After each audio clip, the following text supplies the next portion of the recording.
Hello, my name is Eza Valdez for the Alchemist Kitchen, and I'm here today with Dr. Tom Piccariello. Dr. Tom Piccariello is the founder and president and chief scientist officer of Synthonics.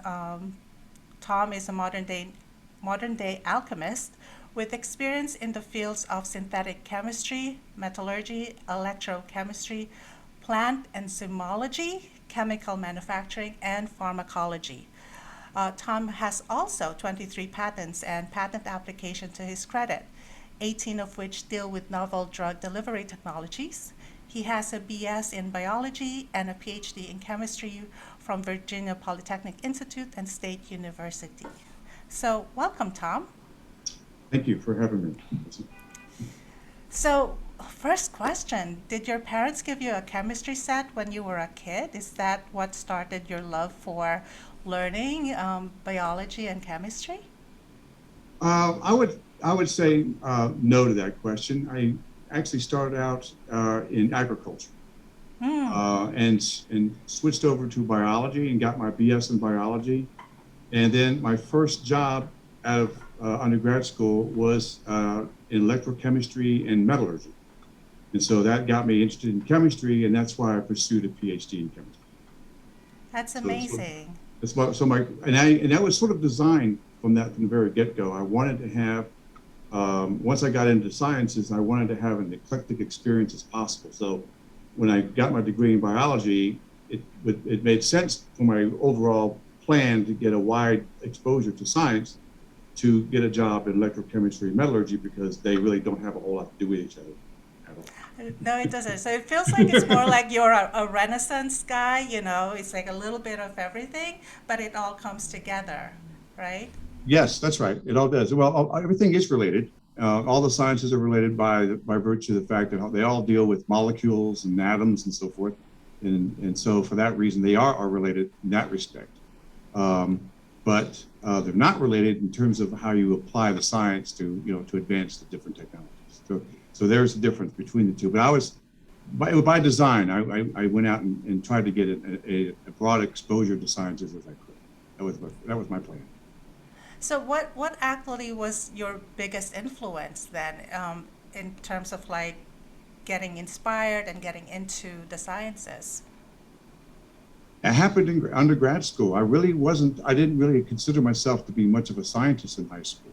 I really was interested in agriculture and forestry, and that's where I thought my interest was. But once I started um, taking my courses in forestry, of course, the courses I was taking in forestry included chemistry and biology and physics and so forth.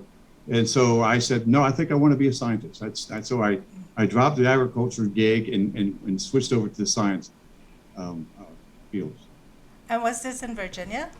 Yeah, at Virginia Tech. I attended Virginia Tech from 75 to 79, I think. Yeah, so that's right. And is this where you grew up? Is this where, I grew up in Falls Church, Virginia, so which you is were, right outside of Washington, D.C. so it's a beautiful, beautiful location. There's a lot of like close to nature, like a lot of hiking and all that. Oh, in Southwest Virginia, it's very nice. It's yeah, it's very rural compared to Washington D.C. Absolutely, the pace is much slower, um, and there's a lot to do here. The nice thing about being in Blacksburg is the fact that it is rural. It does have a lot of open spaces. The environment is a lot calmer, not high-paced environment, but we have a lot of amenities that exist in Northern Virginia because of Virginia Tech. Virginia Mm-hmm. Tech provides a lot of the cultural advantages, uh, plays, concerts, and so forth. And of course, there's sports. Virginia Tech football is huge. So there's that too. Great. So So we you have have so you get the best of both worlds, kind of. both of the sciences as well as the culture, and then you got the nature as well. Yes, yes. Yeah. Lots to do in nature, right? Exactly.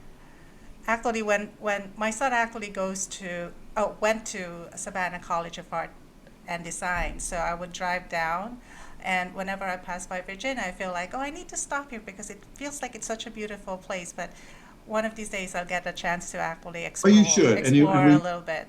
you will enjoy the mountains of Southwest Virginia. They're very beautiful.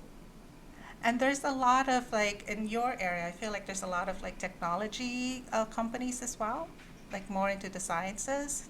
It's it Yeah, the area is part of a technology advancement core that's happening in the area, and it keeps growing. So a lot of the business that started up historically were in mostly in engineering and computer science, but there's becoming more and more biotechnology is growing up around the area as well. So yeah, the biotechnology is a little bit behind the other sciences, but we're catching up. If I consider myself a member of the biotechnology community, that's why I say we're. And so take me through now that we'll talk a little bit about ChyloCaps. So take me through the development of that. One of the articles that was forwarded to me as part of the research for this interview is the use of magnesium as part of the delivery. Can you talk a little bit about like the history of that, the development of that, and then the creation of ChyloCaps? Okay, I guess I could start with Synthonics, which is a company that we found in 2006, and it was a technology that was the concept was to develop new drugs by combining existing drugs with metals to change the way the drug was delivered in the body. So we engaged in all kinds of projects in using that technology. One was a diuretic, one was a compound for treat Parkinson's, there was anti-cancer drug, and we're currently working on a thyroid drug. It's called polyzinc liothyronine. It's currently in clinical trials. But we also, our CEO was always looking for opportunities where we could apply metal coordination to different technologies. And he started talking to some people in the cannabis industry. And they asked him, can we do something to improve the performance of the active ingredients in cannabis?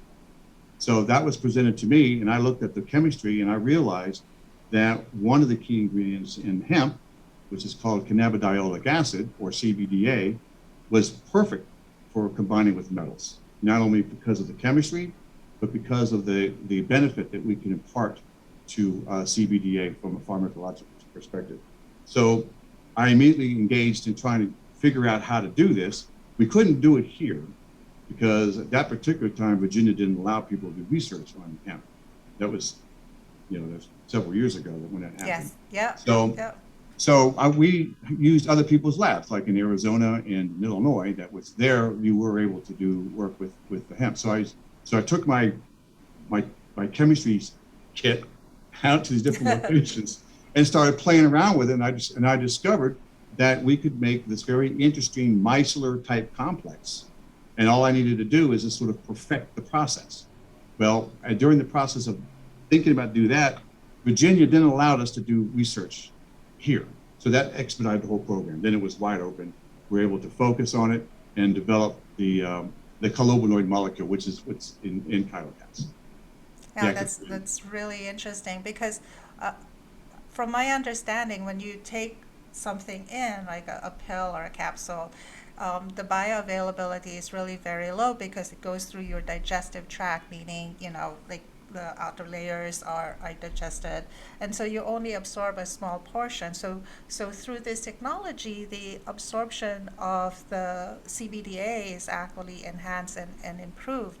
That was the primary thing that I saw was during my investigation in the chemistry. I noticed that I was making things that were similar to what's called chylomicrons, and chylomicrons are your body creates these chylomicrons. What they're designed to do is they're designed to be absorbed into the bloodstream by bypassing the liver. It goes to the lymph system. Liver is, if you notice, you're correct in saying that a lot of drugs, when you consume them, the bioavailability is low. And a big part of the reason why many of them do this is because the liver metabolizes it. Mm-hmm. The liver is like this filter. It filters all the compounds through, and it converts into something that your kidney can go ahead and remove. And some of it gets through and gets in your bloodstream and does its pharmacologic effect. So, but if you can bypass the liver, you basically bypass that filter, and your drug goes into the bloodstream untouched by the liver. Therefore, you've improved your bioavailability. And then it starts circulating around the body.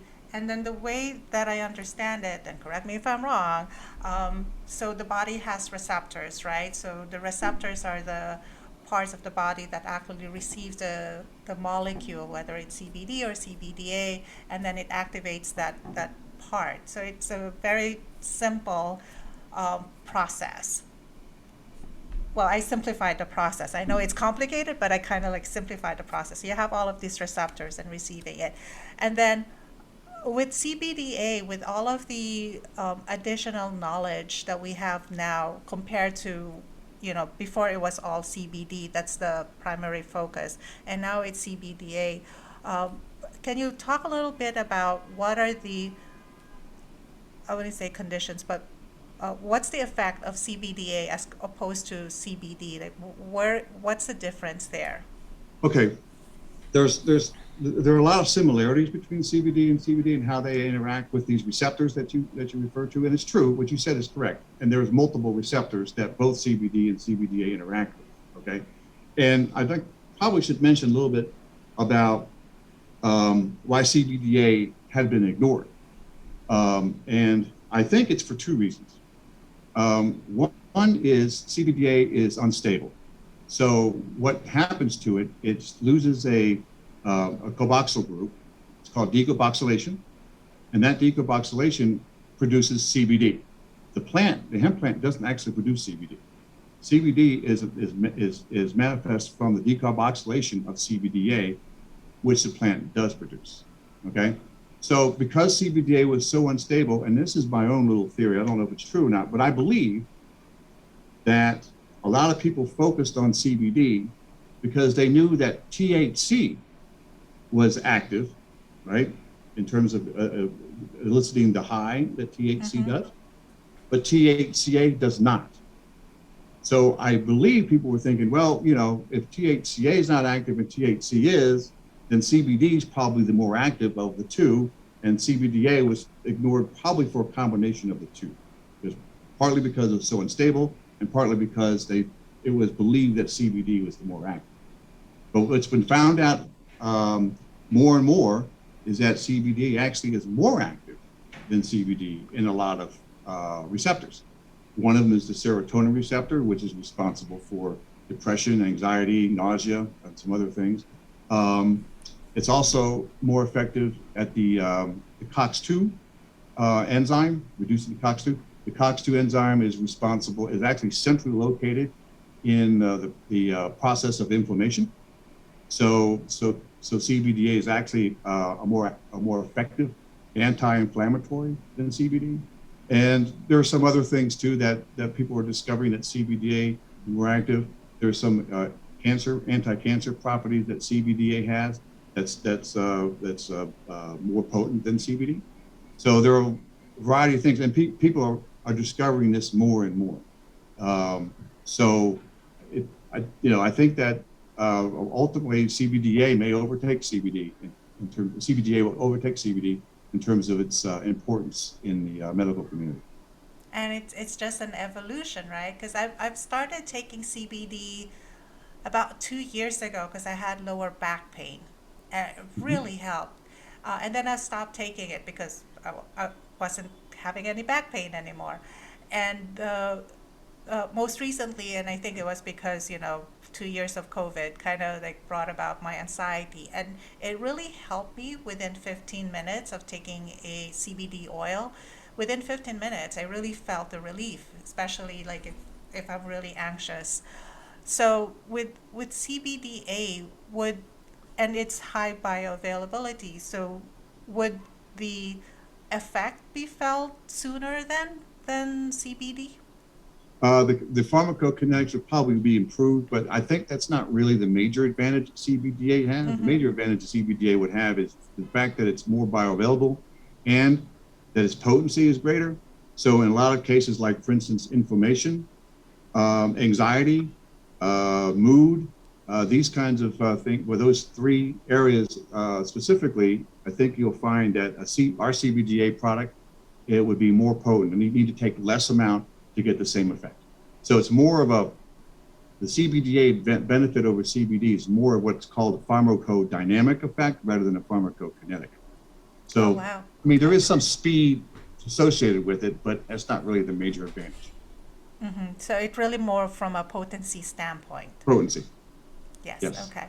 Because some of the questions that we get at our store, at the retail store, is, well, the very first one, not anymore, not as much, was like, will it get me high? And we Mhm. say no, because it affects different receptors.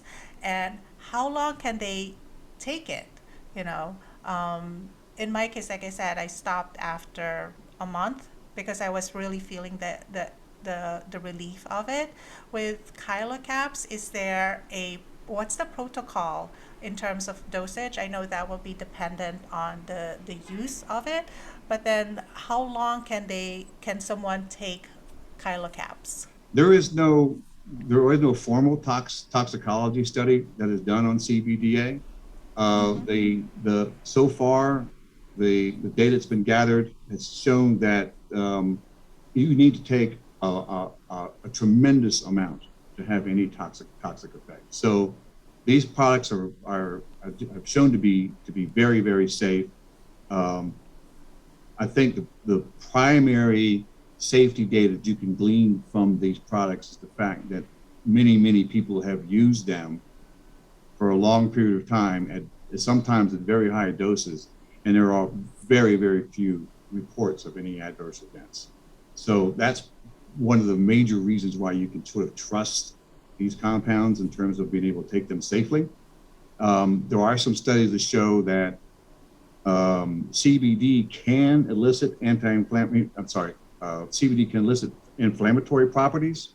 Okay, so there is a study that shows what amount is toxic, but the dose is 75 milligrams per kilogram. So that means Okay. that means for the average person, that's like 4 to 5 grams. Okay, Yes. Yep. no one's going to take 4 to 5 grams. So No. It'll it's be very too expensive for one yeah. thing. You're Yeah, gonna and have expensive pee, really. why would you do that when you know that sub 100 milligrams is going to give you the therapeutic effect you're looking for? So why would you do that? Okay. Are there any, what's the future then? So now that we have ChyloCaps and it will be introduced at our retail space soon, uh, Mhm. what are you currently working on? What's the future? Well, I think the future is going to be more use of CBDA, and there's going to be more studies. We're doing some studies ourselves to demonstrate the efficacy of CBDA. One is the neuropathic pain study we're planning on doing, and this is a topical.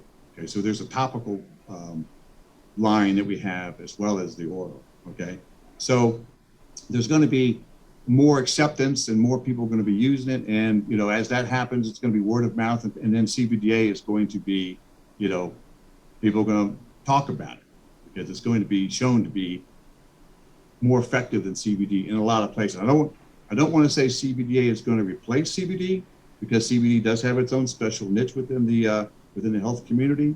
It probably is. CBD is probably a better elicitor of the endocannabinoid system than CBDA. So if you're talking about general overall well-being in the body, CBD may be proved to be better than CBDA. I don't know that, but that's not. But the data I have indicates to me that would be my prediction. So then there were going to be some studies that are coming out. People are becoming more and more interested in CBDA. There's recent studies showing that CBDA is very effective to treat epilepsy. And we knew that because we are currently treating people with epilepsy with our capsules. So it's in other disease states. So I think that's the future. Is just going to be more and more acceptance, more and more studies, and it also, there was a recent paper showed that CBDA was very effective in blocking the spike protein in the COVID virus. So that became, that's an example of a study that put CBDA more prominently in the public eye. So these things are going to happen. So as what we're doing, we're just creating more products. We're getting into different topicals, different orals. We're starting to try to see if we can get cannabinoid to integrate with gummy bears, because gummies are really popular. So we think that's going to be It's the method. It's the method of how you want to take the molecule in. That's what I understand. I'm not in marketing, and that's not my stick, but that's what I understand. Yes. But that's the conversations we have with the folks that come into the Alchemist Kitchen retail space. You have the molecule itself that has all of this amazing properties and how it interacts with the body, but then the way that the molecule comes into the body, the methodology that it comes in, it could be, you could take it as a lotion, you could take it as an oil, you could take it, in some cases, you could actually smoke. Well, but then that becomes CBD. Lotion, and then the gummies as well. So there's different ways of taking the medication as well as dosage, and as well as how long it stays in the body. So we're really excited to have the product on our shelves and to really talk more about it. So any last words, Tom, regarding ChyloCaps? I know. I think I just appreciate the interview, Essa. It's great, and I do appreciate the opportunity to work with you in the Alchemy Kitchen in terms of putting a product out there. And I hope that it sells well for you. And I think it should, and I think people are going to start using it. They want to come back and use it some more. I hope so anyway. But other than that, I just say that I think that in general, my general overall view is I'm very pleased to see cannabinoids become part of the mainstream medical community. It's an important molecule. It is very effective and very safe. And I'm really happy to be a part of that whole thing and contribute, what I can to advance the science. So, and I think the future looks very bright for the entire industry, the cannabinoid industry. And we'll come back and interview you for a deeper dive into the business of CBDA, ChyloCaps. So more to come. Thank you so much, Tom. No, thank you, Ez. It's nice meeting you. Nice to meet you. Bye-bye. Bye.